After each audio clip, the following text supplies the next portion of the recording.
The differences between the former covenant and the present covenant are noteworthy. Jesus, in his resurrection form, taught many details. In the former covenant, we were told, be fruitful and multiply, make babies, because one of your babies might be Messiah. Now that Messiah has come, we have this example of be single if you are able.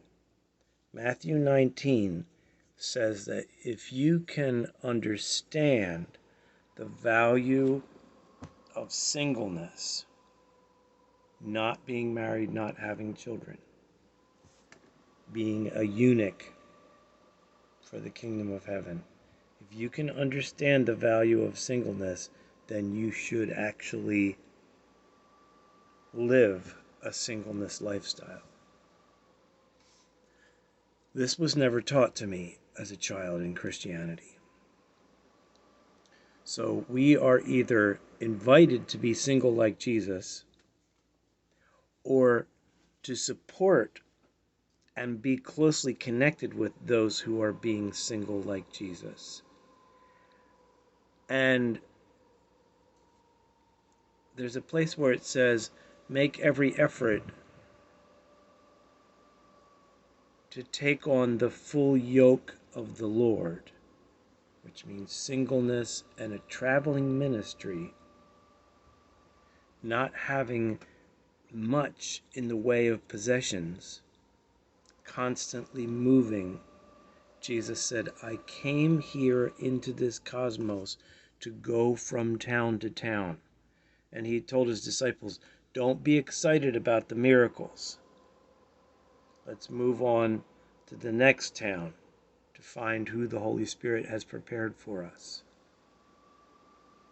So, one of the primary differences is the life of singleness and the outreach team, because new children are made not from our physical bodies with our intimacy, but new children are made because teams are going forth and caring more about souls that are suffering and that need to be awakened to God than caring about their own possessions and their stuff.